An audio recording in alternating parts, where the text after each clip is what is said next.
ज्यादा उधर न जाना। Class 10th, good morning all students.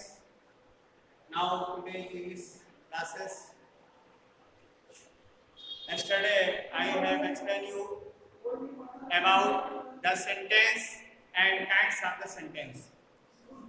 Perhaps you should learn all of the sentences and its kinds. As I have told you, today I am explaining you about affirmative, negative, interrogative, imperative, optative and exclamatory sentences. Perhaps you should understand about these sentences. I hope so. Next topic, kinds of sentence, parts of sentence.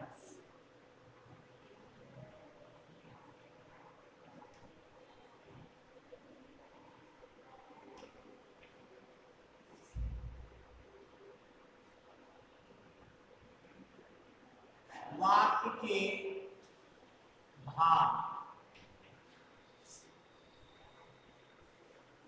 वाक्य के भाग कितने होते हैं? अभी तक आप पढ़ते रहे कि वाक्य कई शब्दों से मिलकर के बना होता है, जिसे हम कहते हैं, इंग्लिश में भी कहते हैं, बोलते हैं, पढ़ते हैं, लिखते हैं, समझते हैं। Group of words giving proper sense is called a sentence. But here I want to explain about the parts of sentence. यानी वाक्य के भाग बताने जा रहे हैं। वाक्य तो जानते हैं, वाक्य में ये भी आप जानते होंगे, ये भी कह सकते हैं कि सर वाक्य के 3 पार्ट्स होते हैं, सब्जेक्ट, वर्ब, ऑब्जेक्ट और अदर्स। बट ये इनफ नहीं, ये 2 भागों में बटा होता है। सबसे पहला पार्ट होता है जिसे हम सब्जेक्ट कहते हैं और आप भी जानते हैं, समझते हैं। सेकंड पार्ट होता है इसका प्रेडिकेट, प्रेडिकेट सब्जेक्ट। सब्जेक्ट इसके कई अर्थ, सब्जेक्ट मींस विषय, सब्जेक्ट मीन्स कर्ता, जिसे हिंदी में कहते हैं सब्जेक्ट के रूप में नाउन और प्रोनाउन, इनमें से कोई वर्ड आ जाए। लेकिन प्रेडिकेट क्या है? प्रेडिकेट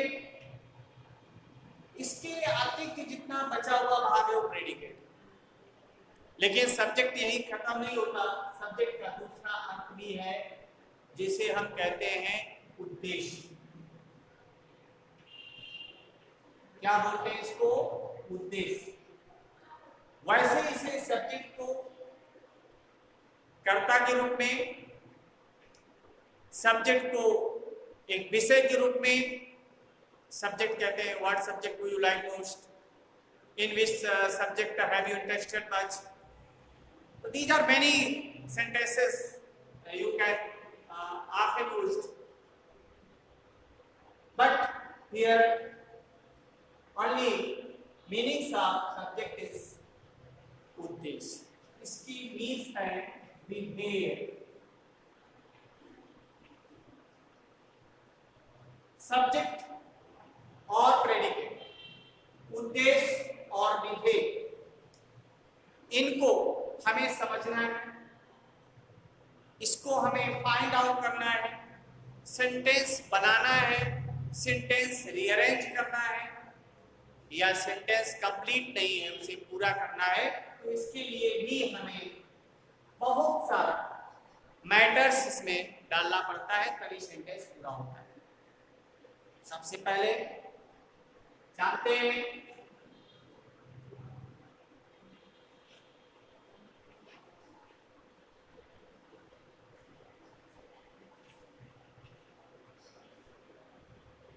सपोज दैट ये सेंटेंस आया,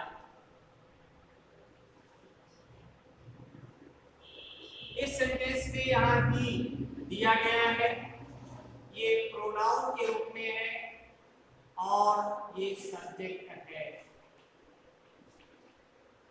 इसके अतिरिक्त जितना ये पार्ट है ये आपका प्रेडिकेट। प्रेडिकेट पार्ट बड़ा है, सब्जेक्ट पार्ट छोटा है, प्रोनाउन। प्रेडिकेट पार्ट में क्या क्या दिया गया है? सबसे पहला पार्ट है वर्ब, जिसको मेन वर्ब कहते हैं। टू स्कूल ये आपका ऑब्जेक्ट। आज हम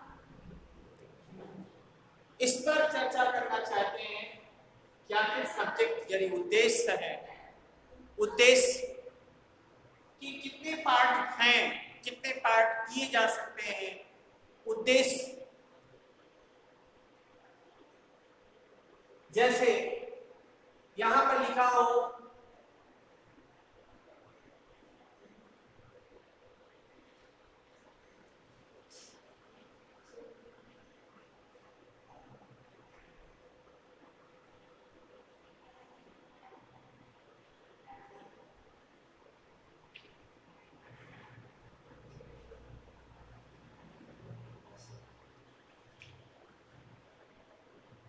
ये दूसरा सेंटेंस दिया गया, a red flower in the garden is red। इस सेंटेंस में ये पार्ट आपका सब्जेक्ट है और ये पार्ट आपका प्रेडिकेट। सब्जेक्ट पार्ट इसमें बहुत छोटा है, इसमें बहुत बड़ा है, ऐसा क्या है?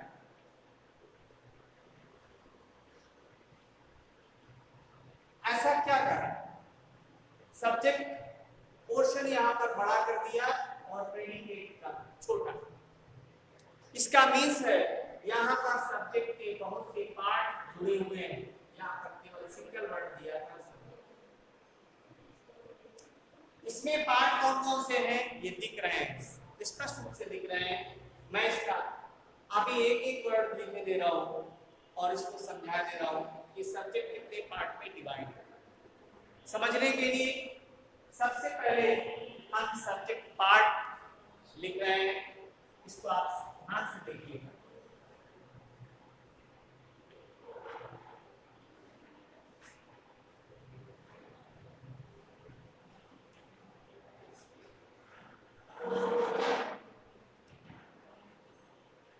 पार्ट्स ऑफ सब्जेक्ट, सब्जेक्ट के भाग।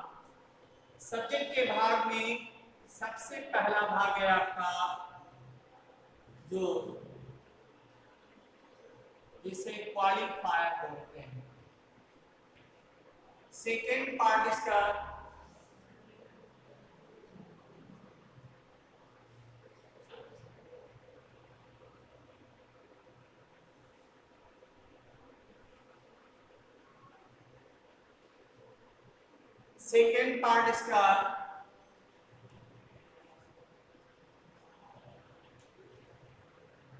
एडजेक्टिव। थर्ड पार्ट इसका मेन वर्ड में आता है नाउन या प्रोनाउन। और लास्ट पार्ट जो होता है उसे हम क्या कहते हैं मालूम है? लास्ट पार्ट जिसमें बहुत सारी वर्ड एक साथ समाहित होते हैं, जिसको हम बोलते हैं फ्रेजर।